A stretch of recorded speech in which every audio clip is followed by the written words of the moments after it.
All right. Hey, what's going on, guys? Joe McCall, Real Estate Investing Mastery Podcast. I've been bugging this guy for at least a year. At least a year, Max. I don't know To about get that. oh, come on.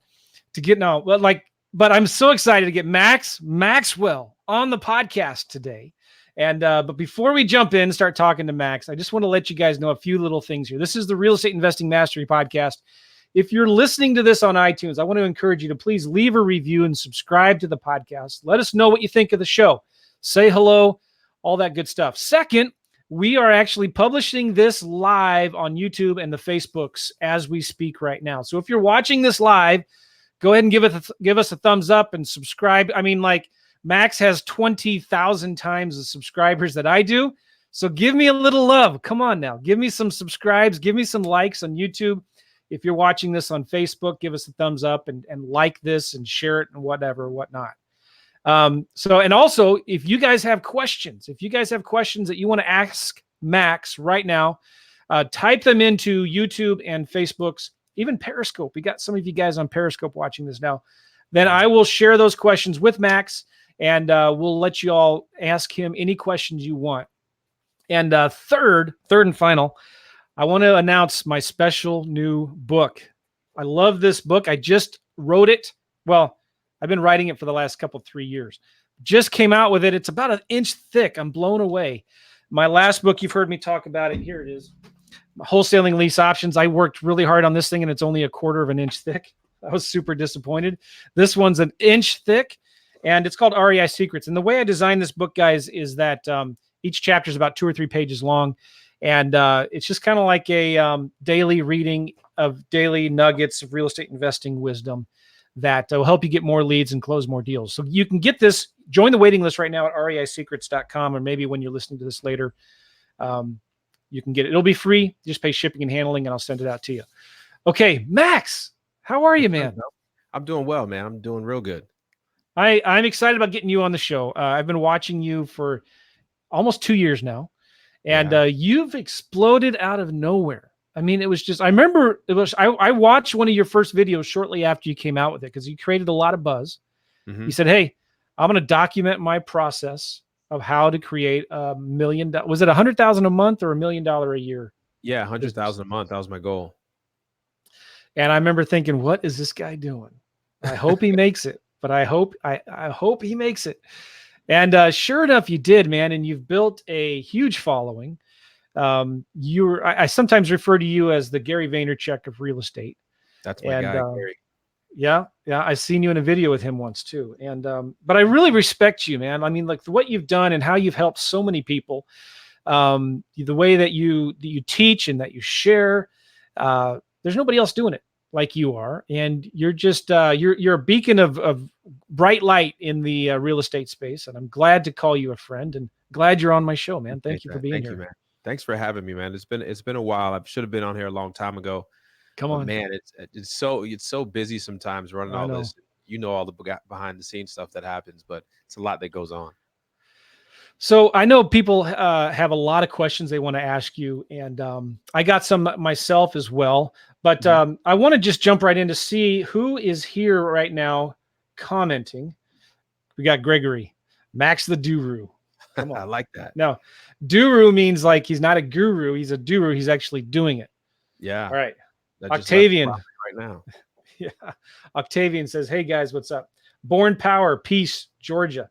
And see, I told you we'd get somebody on Periscope. Oh. Look at this. Jeff from Asheville. What's up, Jeff? Thank you, man. Tyra, this is great. Glad you're here.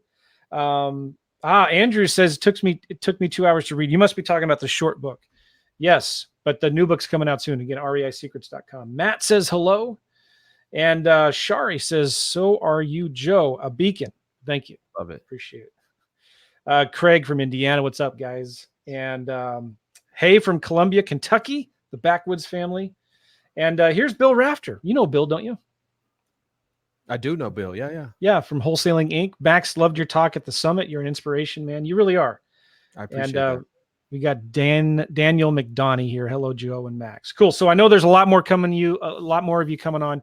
So type in your questions and comments, and let's get into this. So Max, will you just give us a quick background of your story? You got a really cool story, but will you share with everybody who's not heard it, kind of where you came from? Where were you doing before you got into real estate? Yeah, I was in the marketing world. I was in experiential marketing, and I was on the road probably 240 days out of the year. And Wow. I just wasn't satisfied with that. I mean, the job was fun. I mean, I went to the biggest and best concerts and biggest and best shows. And, I negotiated bunch of deals for, corporate stuff, but something left me unsatisfied. And I wanted to go out and create a new company that solved a problem inside of that experiential marketing world. Needless to say, it was an app. We got most of the app done, and we hit a paywall. We didn't have enough money to finish. So at that time, I moved back home while I was working on the app, and then How old are you at this time? I was about 29, 30. Okay. Yes, this was a few years ago. And how old are you now then? I'm 34. Cool. Good for you. So, so I tried the app thing. It didn't work. And I was paying rent with credit cards. I was doing everything I can to try to get this app off the ground, and boom, it didn't work. So here I am, rock bottom, left a decent job. Now I'm back home, and I'm like, well, I can't pay my rent. My lease is up. Guess what? I got to leave. So I had to move back in with my mom. And, that's a humbling experience to do that at 30 years old after you've been away since 17. So I joined the military at 17 years old. So I haven't been home since then. I've been just a free bird running around doing my own thing. And to have to do that at 30 years old was, pretty crazy. So here I am broke. I don't have much. And, I had a real estate background before, where I was a real estate agent after I got out of active duty when I was 21. And so I knew a little bit about real estate. I knew it from the side of being an agent. And so I wanted to get myself back into real estate, but I wanted to be an investor. But here goes the problem. I didn't have any money. And all I knew was you needed money to buy rental properties. You want to get rental properties, create passive income. Then you can have, wealth down the road, and you can retire well. Well, snooping around on the internet, and an old friend, his dad is a real estate guy here locally.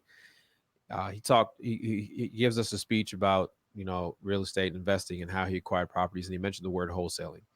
I went home and I just started diving deep into everything I could find wholesaling. I found everybody possible.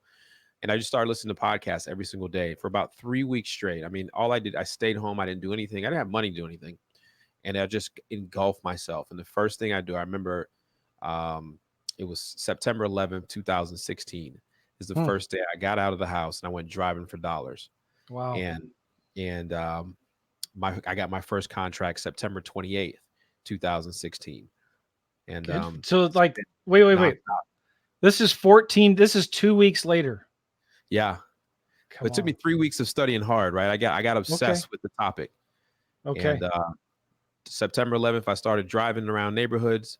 I actually went back to an old neighborhood I lived in on the same street I grew up on. And bam, there was a house that was grown up, grass tall, bushes tall. It looked vacant. And, I skipped. So you didn't have Deal Machine. No, it wasn't invented yet. I didn't. None of that stuff. How we used to drive for dollars back in the days, you would have Apple Maps open, and you would have Redfin open, and you would tap on the house on Redfin, you would screenshot it, and then you would go home and type all these things in later. And that was just a short 3 years ago. So we've came very far very quickly. I interviewed a kid on my podcast once. He was 18 years old. And he's a son of a successful real estate investor, but his dad didn't give him anything. He just told him to read these books. And this is what this kid started doing. He wanted to do deals. So he started driving for dollars and with no money, right? In between wrestling practice and high school or whatever. Right. And he would work. He would bag groceries at the grocery store. And he started going around looking for vacant houses and just going to Google, searching for that person's phone number, calling them from his cell phone. And then in between, while he was driving for dollars, he would get bandit signs and start putting them in. And he would put his cell phone number on the bandit signs. I mean, the kid didn't know any better, right? And sure enough, and this was in a very competitive South Florida market. And within a couple months, did $50-something thousand. And this wasn't 20 years ago. This was just a year ago when the market is competitive, right? Yeah. just getting out there and not making excuses, but making it happen. Right. Mm-hmm. Oh, cool. So I love hearing the stories like yours then. I love that word competitive because it's really the competitive is that word means whatever it means to the person saying it. I think everybody has a different definition for that when it comes to this business. I look at competition as potential partners. I partner with people all the time on deals, not like forming partnerships out of business, but on a deal by deal basis. We're looking at a deal that we're wholesaling in Tampa right now. And, I could put in the work and trying to find the buyer, trying to find the lender, trying to find the title company and all of that. But I just called up some friends that I know do wholesaling in Tampa. And I said, hey, listen, I got a potential deal. You want to partner with me on it? You know how much time I'm splitting the profit, right? But you know how much time we're saving by just doing that? Anyway, good. So you started driving for dollars, did your first deal. How much did you make on that deal? Do you remember? $14,000. I remember exactly. 114 Flintfield Drive. Very good. Good for you, man. And so that was 3 years ago. And what'd you start doing after that? 2 weeks later, I found my second deal. I was on Craigslist. Guy said he wanted to sell his house and he wanted $10,000 for it. I was like, a house for $10,000. And I drove out there, met him. Well, actually, I tried to negotiate with him, and I said, let me get 9. And he was like, oh, no, well, I'll call you back. And as soon as he hung up, I said, I'm stupid. I picked up the phone. I called him back. I said, look, I'll do 10. We did 10, and I sold it for 17. Was he a wholesaler himself, or did he actually own the house? Yeah, so he bought a house, thought he was going to fix it up. He lived in it for 5 years with his wife, fiance, whatever it was, and they just never fixed it up. So they had bought a new trailer away from the property somewhere else, and they needed the money just to maybe pay it off or buy some furniture or whatever it was. He just never renovated the home. He bought something that needed renovation, and he never did it himself. So it was just passing on his personal problem. Nice. There are so many deals out there. So many deals. People, I don't know why people get freaked out and worry about the competition. And okay, so and keep in mind, guys, listening to this, Max was getting started 3 years ago. Yeah. People, you think that the market is competitive now? It's always competitive, right? I remember back 3 years. I've been in this now 10 years, right? But I remember people back 10 years ago complaining about the competition. I remember people complaining when the market was tanking at the very bottom. People were complaining about the competition. They're always going to have something to complain about. Not enough sellers, not enough buyers, not enough money, not enough deals. You got to be above that. Cool. Absolutely. All right. So then you did a couple deals after that. And then did you start, fast forward to when you did that first video on YouTube, Max? That was actually a few weeks after my second deal. It was a few weeks. You're kidding me. That soon? Yeah. Oh, wow. I recorded it in the mall parking lot. And I think, well, let me say, it was probably a few months. Sorry. It was a few months after. And I was consistently getting 1, 2, 3 deals a month. And I felt like personally I was hitting that plateau. I know it sounds crazy, but I went from broke to making, anywhere from $10,000 to $20,000 a month. And I'm like, but I was like, I got to get more. And I took that time and recorded a video in the mall parking lot in a car. And I said, I'm going to document my process on how I'm going to turn this into a $100,000 a month business. And I wasn't thinking to be a YouTube star or anything like that. I was thinking simply to document it so I can show it to my friends so that when we go out, they can critique me and stuff like that and keep me accountable. That was it. Wow. And from there, it blew up. And about 6 or 7 videos in, I had one go viral. How I bought a piece of land for $250. And then the questions and everything started coming in. And I was like, wait, people are so interested in this, but nobody is just talking about it openly and freely. It's behind a paywall. So I said, let's just keep going. Nice. Yeah, you were one of the first guys. There's been podcasts and YouTube videos for a long time, but I think you were one of the first guys, Max, that really kind of just pulled back the curtain and said, here it is. This is the bare bones essentials. There's no secret magic pill. It's just hard work. Exactly. What made you decide then to go, you're doing deals. Well, before I go into that, talk about what your business looks like now. You've been, you got a full-time operation. You got a lot of people working for you. What does your business look like today? Yeah, so it's kind of the same what it was, except for we scaled. So we're doing more deals. Obviously, we're consistently hitting. Lately we're growing. So I've actually I haven't hit 10 plus deals in about two almost 3 months now. Now, just being completely honest. And that's because we're growing. We have a new 7,000 square foot office that we're building out now. Mm. um and I'm shifting my focus again on real estate, same wholesaling, just doing something a little different. And with bringing on more people, this new office is going to hold 75 people. um Wow. so we're just shifting. We're doing training. A lot of my salespeople now are now training, are now learning to do something a little different. I haven't really let the cat out of the bag exactly what I'm doing. But we got an office in a high rise, 7,000 square feet, and we'll look to be open around November 15th. I love seeing that, man. I love that.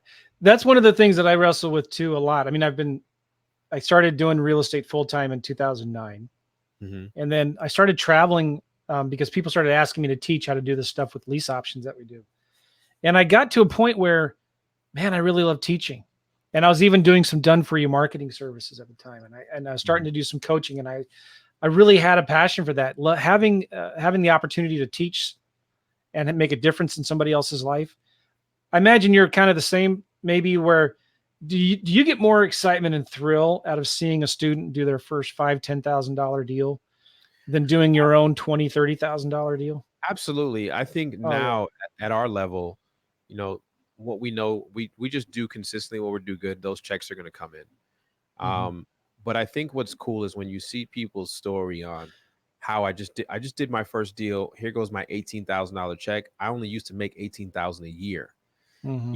And then people realizing the power within themselves is one of the most gratifying things it is. And meeting people in person. And when I travel, people approach me and say, man, you have no idea what you've done for me. And I'm like, Mm-hmm. no, I didn't do it for you. You did it for yourself. I just showed you it was possible. um and it's a gratifying thing. There's not a time I travel that I don't bump into somebody and they're just so happy. And I have that Facebook group. It's got like That's 95,000, insane. 92,000 people in there. Every day there's somebody in there changing their family Mm-hmm. tree. And that's just posting a check and saying, I did it. And that's why I like to say you're one deal away, because what happens is when you get that first deal, no matter what the size is, it could be $2,000, $20,000. That shows you that what you've learned and completed is real. And now it's up to you to repeat it and scale it. Mm. Yeah, that's something so fulfilling. Just getting the ability to help other people do it, and not Absolutely. everybody understands that. People think, why don't you just do your own deals? But I can see where you're going, because you're starting to grow. Your business is starting to grow. You're starting to hire a lot of people. You're starting to take on a lot of overhead. Hmm. A lot of opportunities are probably coming your way, and you're even buying horse farms now. I wanted to ask you about that. I, But lo- I love that place. okay, so I wanted to ask you, like, what made you decide you're starting to do deals? Mhm. How long did it take you to break through that 100K a month wholesaling profits? I remember it was December of, I think it was November of 2000 or December of 2017, I believe, was the December. first. Yeah, it was the first month that we hit $100,000, and it was like it happened. So it was And about what, a year and a half after you started? it was about a Okay. year after we started. Because I started September, and about October, November, December, we got the 100,000, and it was just like, and it barely made it. It was like 104. And I remember I was in LA. Francis was here.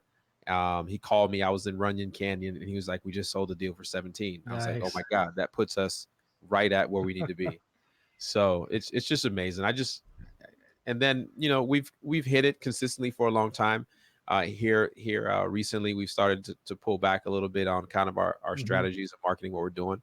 But anytime you're growing, you're going to go through a little lull first. And I still love this business. There's nothing you can't you I just it's amazing, man. You know how amazing it is.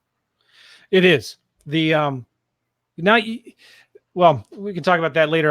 But when did you decide, Max, to get go more of the Gary Vaynerchuk route of getting somebody to follow you with a camera, documenting your business. Was that just something that flowed naturally from what you were doing, or did you decide, you know what, I want to do that. I want to be able, this is how I'm going to impact and influence people. Was that, did you fall into that by accident, or did it just happen? At first it was unintentional. I love watching Gary V. And about video number 7 or 8, I went to Best Buy to buy a battery for my camera, and I run into this guy named J-Rock. Well, his name is Juwan. And I said, hey, do you know who Gary V is? He's like, yeah. I was like, well, do you want to be J-Rock? I'm sorry, D-Rock, which is J-Rock's, Gary V's photographer and videographer. He's like, yeah. And I was like, so I hired him there, and he was part-timing between Best Buy and with me, because holding the camera and actually doing the business got to be too much. I was like, if I want to keep this up, I said, hey, look, let's just go part-time for a month. Let's see how it goes. And if you like me and I like you and this works, let's just keep going. So here we are. He's still with me. He's been with me for a long time. I think this coming February is going to be 2 years with me. Talk about Instagram then. So you were kind of doing, was it a YouTube and Instagram at the same time, or did you go to YouTube first and then say, I want to figure this Instagram thing out? I always had it Instagram. And then I started becoming more intentional with going live, and I would go live every single, 3 days a week. And I would go until the timer ran out with Instagram. And it was cool because I think it's the most intimate way to talk with somebody, because it's just one-on-one. It's me and them, and they ask questions and I answer. And then, I said, well, this is cool. And I said, well, maybe if I meet them in person, can I do it if I meet them in person? And that's when I was in Maryland one day for a meeting. And I ended up doing my first meetup in 2018, pop-up. I call it pop-up, real estate pop-ups. And essentially I go to a city and I say, hey, look, I'm here, meet me here at this certain time. And we've been doing that. And it's just been, those are fun too, right? They're just free events. That's crazy. And nobody pays you to be there. No, it costs me money, right? So first class tickets, and then whatever venue I'm at, if I'm somewhere, it's a cost for me. This year I've traveled over 250,000 miles, just flying across the country. But it's cool because you get to meet these people you see on Facebook all the time. Mm-hmm. And it gives you good B-roll footage. Yeah, it gives you great. So now when you're going out, you get to record it, and the people that didn't get to watch it, they get to come back and watch it as if they were there. So it's just, this stuff now, it's intentional, right? I have 4 people on my staff that just deal with my content, my day-to-day business. On just the brand side, I have a 5,000 square foot studio. You're sitting in one of my rooms now. And we purposely put out content, but I still like to go out and do real estate every single day. So somebody's always following me with a camera, and I'm used to it now. Definitely used to it. I was watching a video you're doing today, one of the 30 that you have, about your Uber driver recognizing you, and that's always fun. But I saw this guy. Somebody was filming from the front, looking to the back, and you had this camera guy next to you. Was that David, by the way? Yeah. David and J-Rock, or David and Matt, usually travel with me. 2 guys. Right. So you get used to that. Yeah. There's a camera in my face all day long, from the time I get to the office between 8:30, 9 o'clock until 6 o'clock. And it's just their job. And then they know what to chop up and put out. And then sometimes we do produce videos when I want to cover a topic about, money or anything like that, or breaking down a deal. So we're kind of very intentional with stuff now. And you're not married yet, are you? No. Okay. Because I don't think your wife would allow that. But I think about settling down one of these days, but I still have another empire to build. So I'm going to wait until I get married for a little while. Yeah, I thought about that. My wife would just kill me. We're getting some good feedback here. Pat says nothing beats being in the field, walking deals. Yeah, man. Yeah, those are some of the best videos that you do, Max, where you're actually walking in a house. And that's cool. So Ryan says here, what's up, Harper? Somebody here says, can't find your Facebook group when I type it in. So it is Wholesaling Houses Elite. Yeah. Right? definitely you can find it unless you've been blocked. Unless you've done unless you were in there before and violated a rule, it's Unless there. you've been blocked, it is there. Um, let's see here. Does winter affect the ability to do deals? I think a lot of people are wondering, hey, we're coming into the fall. In the winter, it's supposed to be the slow part of the year. What is your philosophy coming into winter, Max? Absolutely not. Every year in my business, and it's only been a few short years, the fourth quarter is the best quarter we have. Mm-hmm. Um, it's because I don't know if there's a motivation of people wanting to sell property for Christmas presents, gifts, or something, but there's a bunch of people. I think there's a combination of people wanting to sell their property before the end of the year, and then obviously there's a push of people wanting to buy for the end of the year to get that in that tax year. I do a lot of lease options. Mm-hmm. And hold on one second. I'm adding this banner in. Let's get some more questions. What do you guys want to ask Max? So I do a lot of lease options. And I remember when I was first getting started, Max, this was back in 2005 or 6. It was about 3 days before Christmas. It was around December 22nd, December 23rd. And it was on a weekend, 3 days before Christmas. And I thought, I wonder if I just advertised that my house as a lease option for rent to own on Craigslist, what kind of response would I get? And I put this ad on Craigslist and I was shocked. I got like 20 or 30 phone calls. I had to shut the ad off. And I thought, wow, you mean like people are actually looking for houses right during the Christmas time? Mm-hmm. And so then I started intensifying my marketing in between Thanksgiving and New Year's, the whole month of late second half of November, December, doing more marketing than normal. And just shocked how easy it was not only to get deals, but also to sell deals. And I think it's a huge mistake for people to slow down on the holidays, for sure. Yeah, 100%. in my first year, I would admit it. When I got my first couple of deals, I slowed down. There was no we at that point. I slowed down my marketing, thinking, hey, it's Christmas time and all that stuff. Was the worst mistake. It took so long to get the engines running again to for the top of the year. And as you know, once the holidays is over, it's a very few short weeks where it actually matters, where people are in and out. But that's really in the corporate world. Out here as investors, a lot of people got to move money by the end of the year, so on and so forth. Mm-hmm. Got a question here from Ray. Not a question, compliment. Fellow North Carolinian here. Keep making Carolina look good, Max. Can't wait to meet you. Absolutely, Very man. cool. Absolutely. Born Power. Can you lease option townhomes? Yes, certainly can. Somebody's calling you the wholesaling guru. I wouldn't. First of all, let me say, guru is not a bad word. No, in my it's not. opinion. I was saying, I've done a couple podcasts on this. I thank God for the gurus. I think that the people that teach and make money teaching and selling education and coaching and selling services and software and things like that, I thank God for them, because, if it wasn't for those guys, Max, that was doing the podcast, hopefully I was one of them that you were listening to. I don't know. But it was probably Sean Terry. If it wasn't for guys like that, Sean Terry, the Ron LeGrands out there, the Carlton Sheets, the Russ Whitney's, you remember Robert Allen? Do you remember Robert Allen? I know the name. I don't particularly remember the person. Hold on a second. My studio's not as nice as yours, man, but look at this.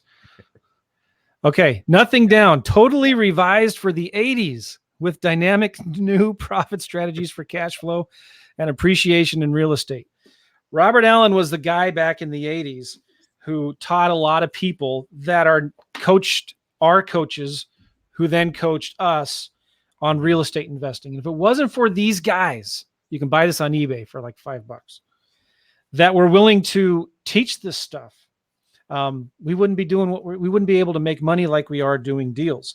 And the crazy thing is, if you look at books like this, that's 30 years old or whatever, almost 40 years old, a lot of these strategies still work today. Absolutely. And you know what Robert Allen said once, Max? He said, I've made my millions doing real estate.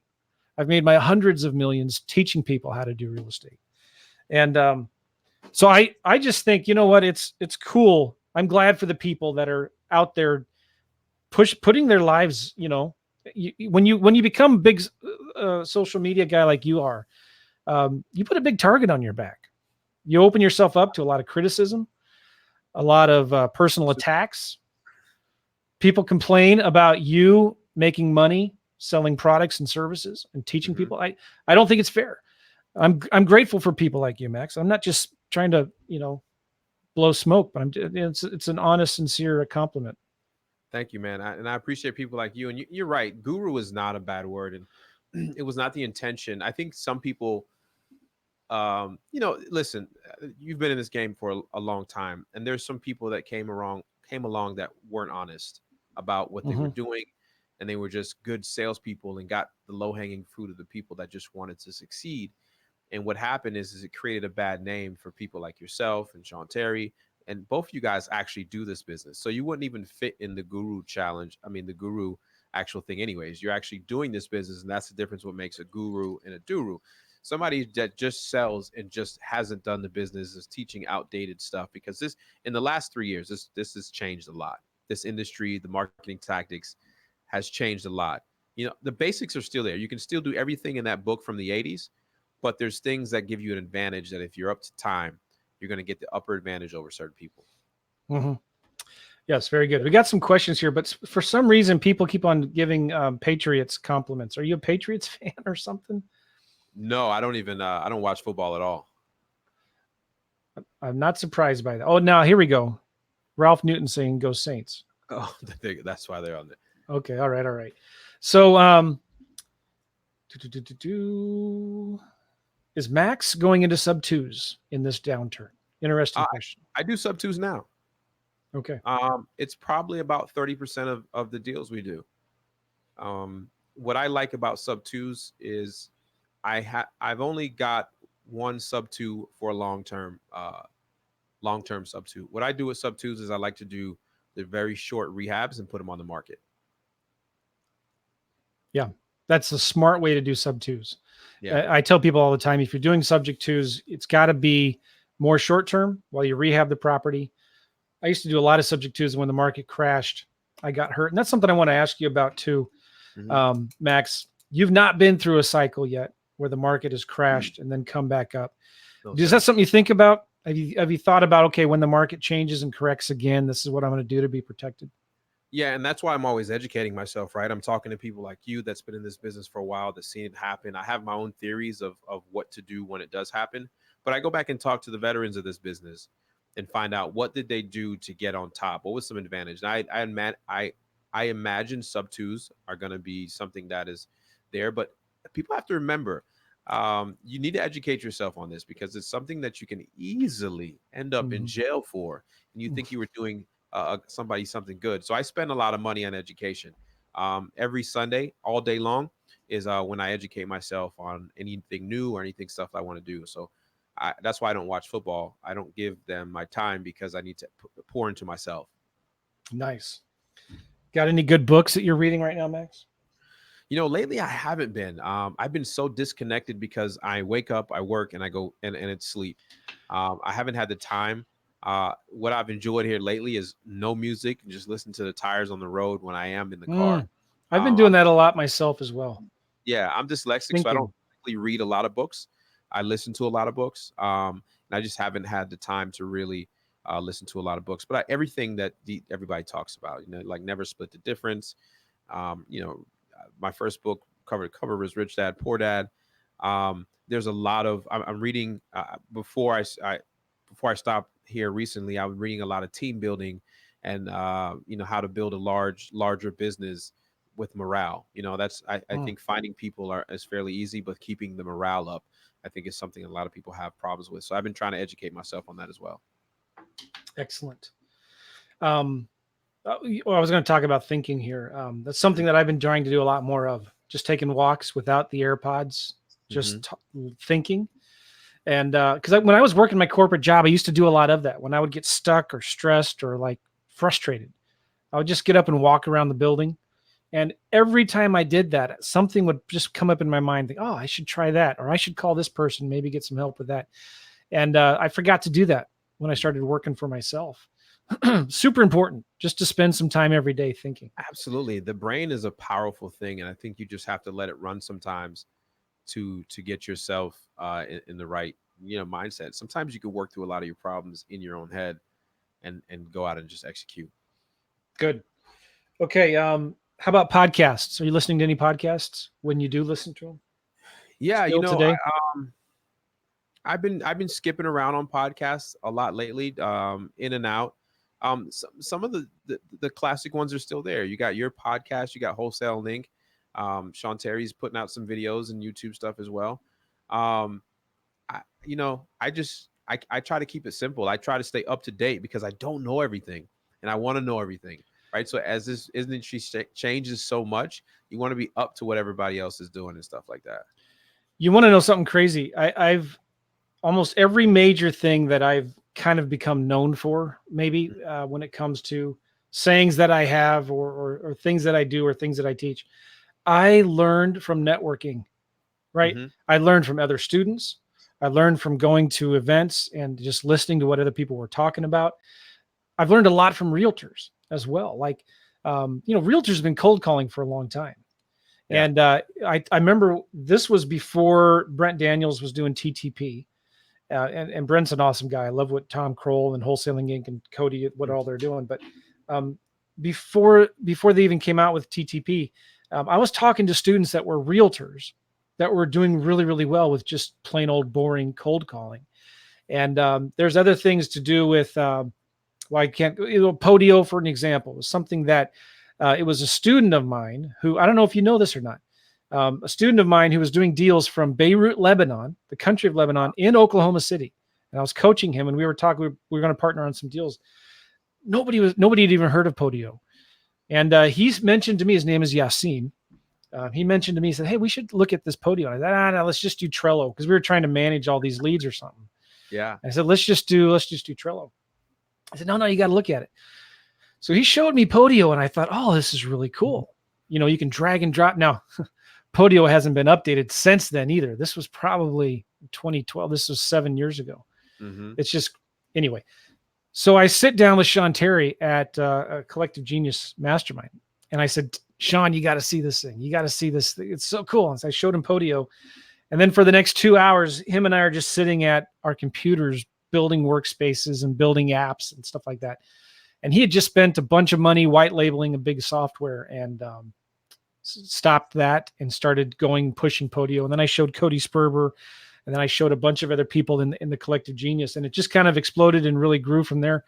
And there was a time when I was known as Podio Joe, but as I started going into it, I was like, I just don't want anything to do with this.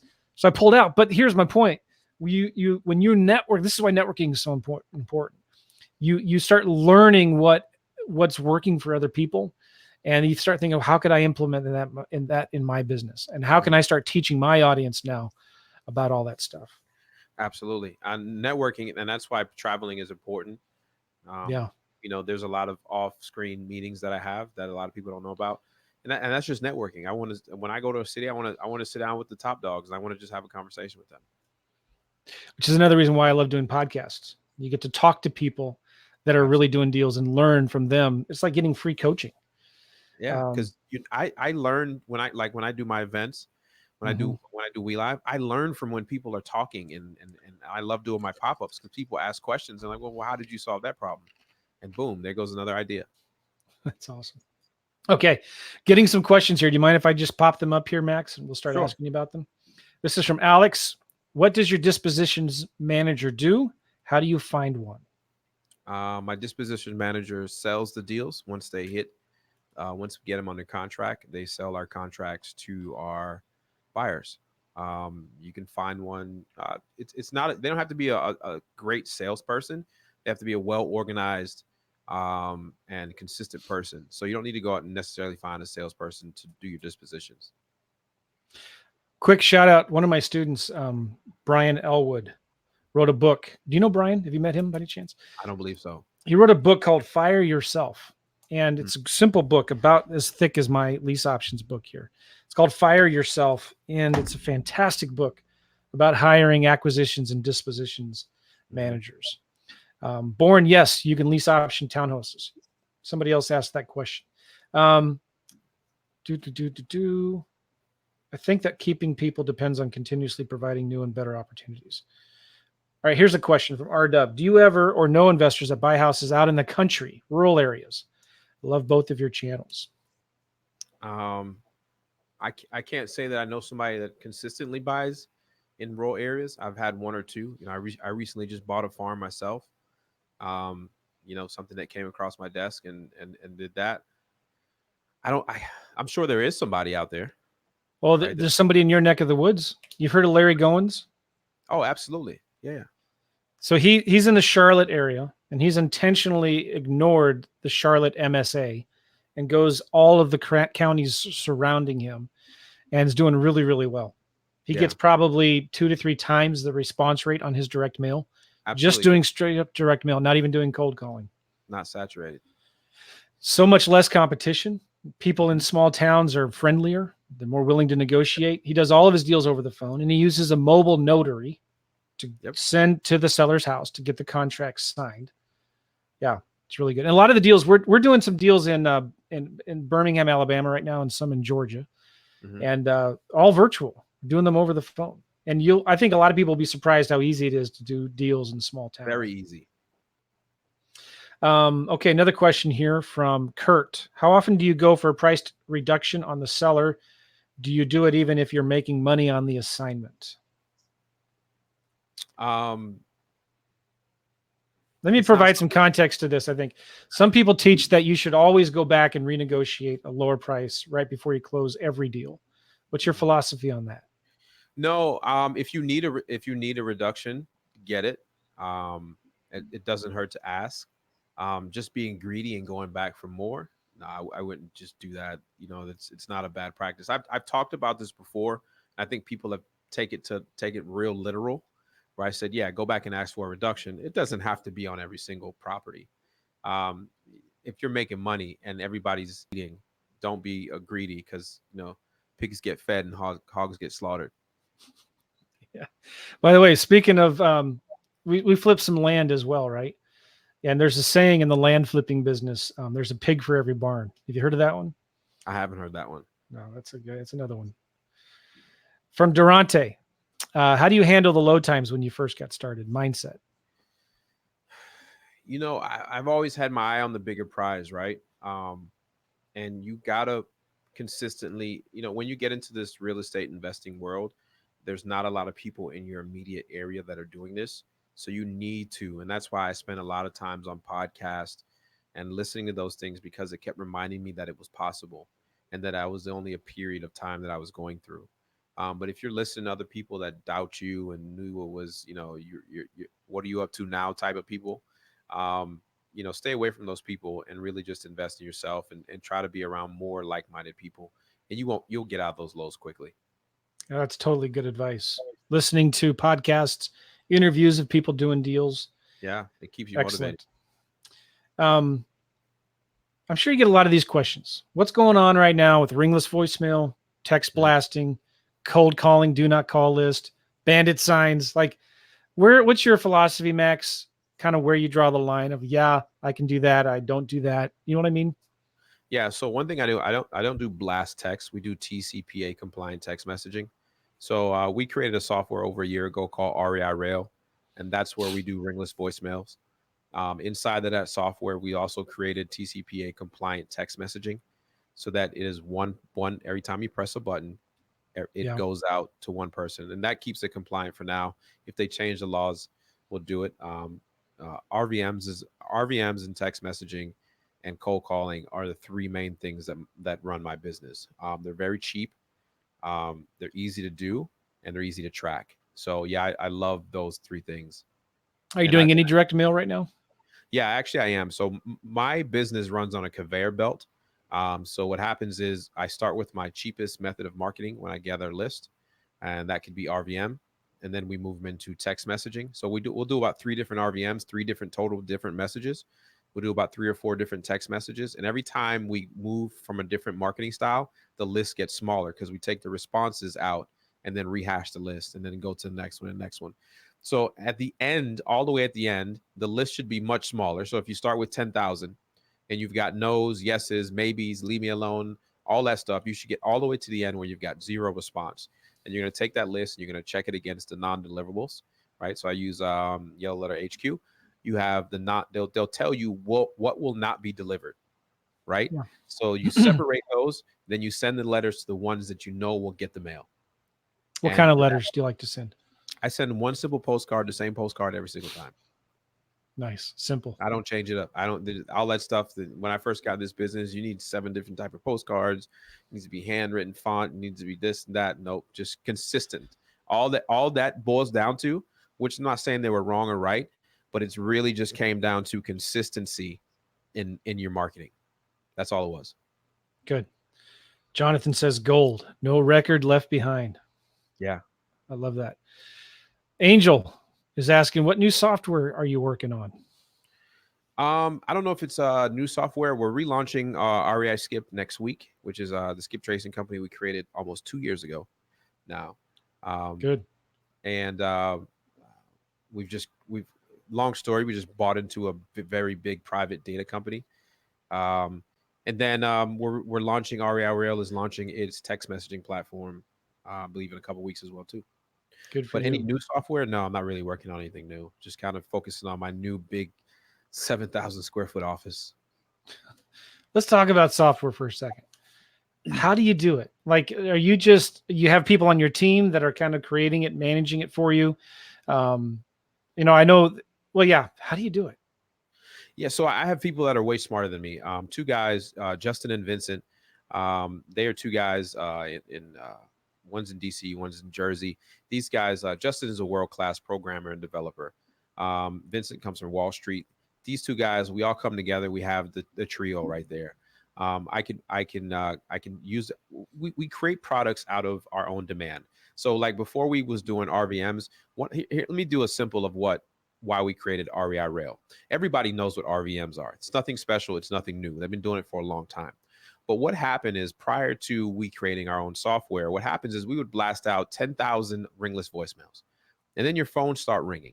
Well, when you pick up the phone, you have no idea who called you back on what property, right? So it didn't allow us to break down the barrier of that trust barrier when you're calling somebody. And if you call me, right? So let's just say I drop a voicemail to Joe. Joe listens to the voicemail. I say, I'm interested in your house. If you want a cash offer, call me back. Joe calls my office back. I answer the phone. They say, well, yeah, you just called me about my house. And you're scrambling now because your voicemail was meant to be organic and original. You're like, well, Joe, what house? Well, Joe's like, well, didn't you just call me? That sounds like a scam. So now you have this whole nother barrier that you don't need when you're cold calling somebody against you. So what happened is we created technology that when Joe calls back, his entire profile pops up right before the phone rings. It's going to say Joe McCall. It's going to say where he went to college at, what his current job is, what house we called him on. So when Joe picks up the phone, I say, hey, Joe, this is Max. You called me back about that property on 123 Main Street. He was like, yeah. Now we just have a totally different type of conversation. And we invented this deep trace technology, which is not a skip trace. It's basically we pull all the information from anybody online. We gather it from all 5,000 sources, and we put it in one screen in front of you. And now I can say, hey, Joe, didn't you go to this school?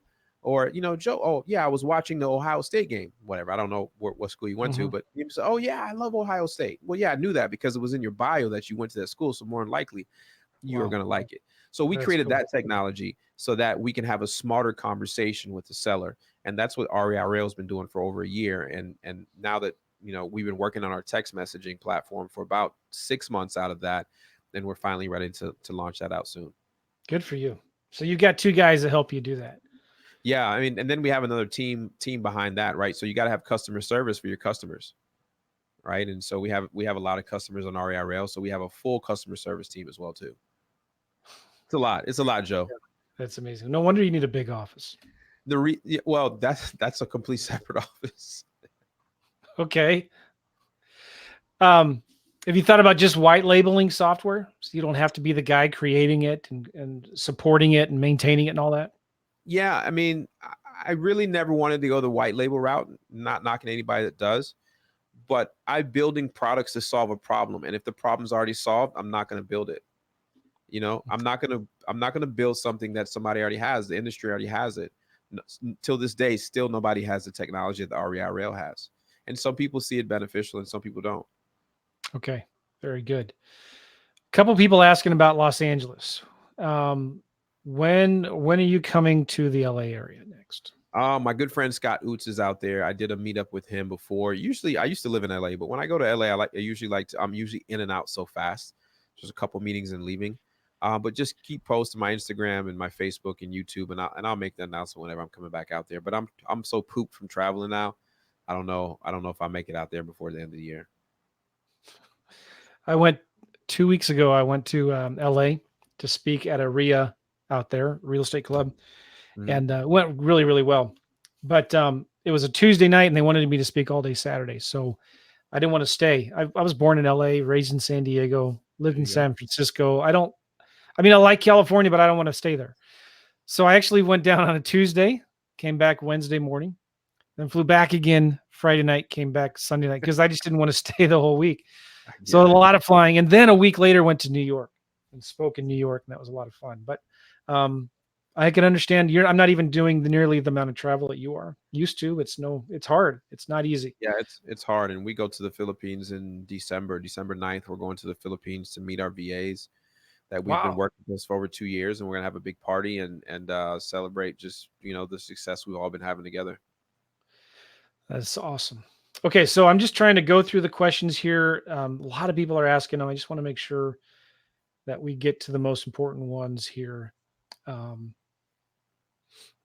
Ray, lease options are the best strategy for downturn. I agree. I love lease options when the market goes down.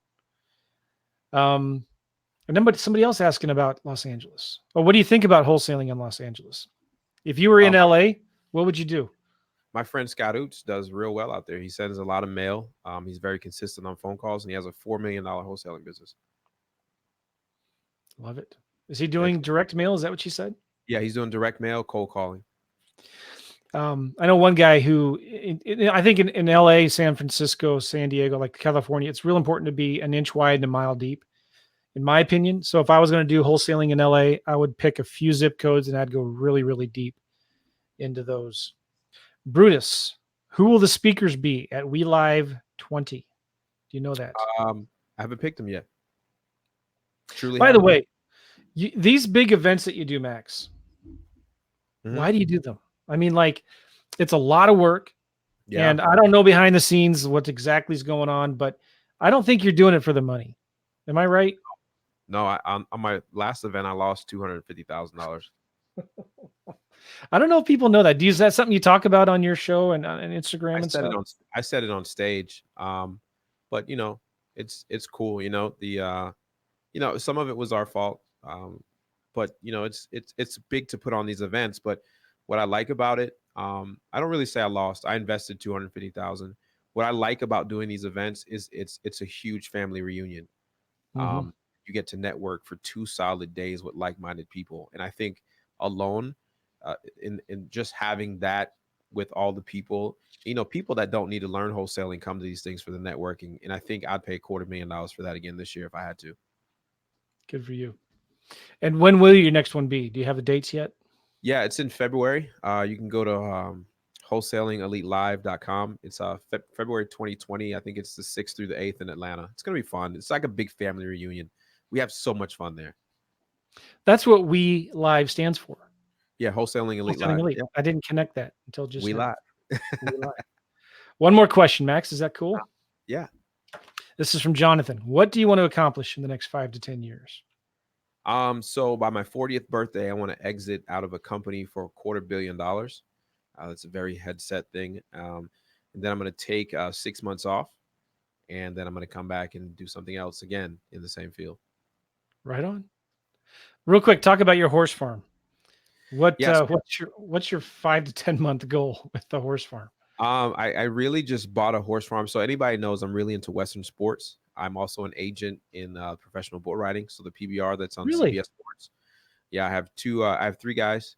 Um, Wow. uh, one of my guys, Ezekiel Mitchell. He is the rookie of the year so far, Wow. and he's ranked 11th in the world. I found him on a YouTube video and went to go meet him over a year ago in Houston, and decided that I wanted to invest into his career. And No look at way. him now. He's rookie of the year, 11th in the world.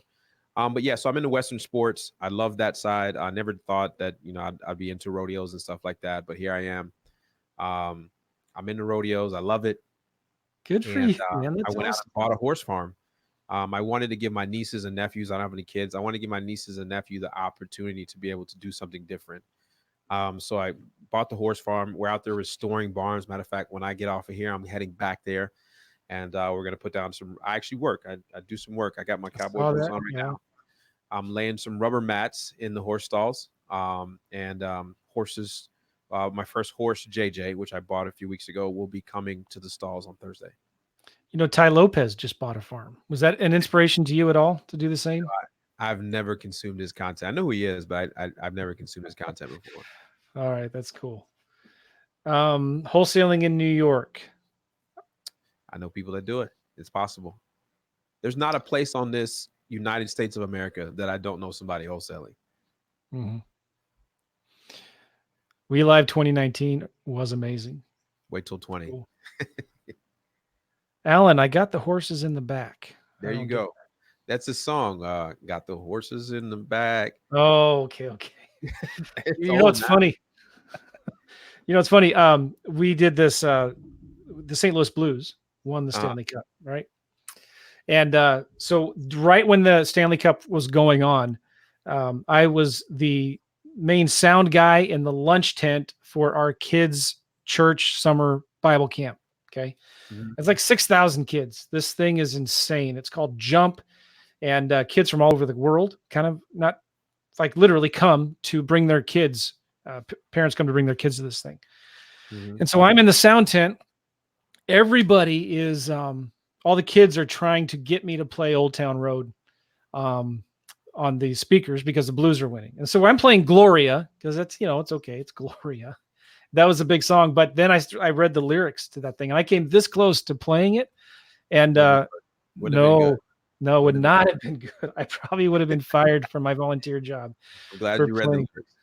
For playing that song to a bunch of like 6,000 kids. All right. So anyway, Max, you're everywhere. Where do you like to send people to go to get more information about you? What's your favorite channel? Find me on YouTube and Instagram. You can type in Max Maxwell on YouTube or on Instagram, The Real Maxwell. Just give me a follow and kind of, you know, everything else is from there. And you just kind of, at this point, I'm just documenting my life, right? You're either going to like it or you're not going to like it. Yeah. You also got a big Facebook group, Wholesaling Houses Elite. Mm-hmm. I don't know how you manage that. Do you have somebody that helps you manage that? I have kind 4 of people. Monitor it. I mean, it's a very intensive job to monitor 95,000 people. I don't know how you do it. Yeah, exactly. Right. It's just, it's I have 11,000 and I'm never in there. I just can't do it. Yeah. I have a premium one for students that have bought my stuff and I'm in there every day, but okay, cool. So again, go to YouTube, do the search for the real Max Maxwell on IG. Mm-hmm. And your YouTube channel is just called Max Maxwell, isn't it? Yeah. Just search my name in YouTube and I'll pop up. And if you're on Instagram, do the same thing, Max Maxwell. I'll come up as well. And I'd love to connect with everybody, man. Excellent. Thanks for being on the show, Max. Really, really appreciate it. It's been a pleasure. And, long time coming, and we'll do reverse roles. I have you on mine coming next. Okay, come on, man. Come on. All right, appreciate that. Everybody, thank you for being on the podcast and sharing with us your comments, your questions, and this has been fun. Hope to do. I'd like to have you on a part 2 sometime down the road, Max. Absolutely. So we'll talk about that. Best of luck to you, man. Thank you, sir. I appreciate it. We'll see you guys all later. Listen, if you want the show notes, go to realestateinvestingmastery.com or reimpodcast.com. You can get the show notes, the transcriptions. Watch this. If you're listening to this on audio, you can also watch the video later on that website. You can see this on my channel on YouTube and Facebook as well. It's been good. We'll see you guys later. Take care. Bye-bye. Thank you.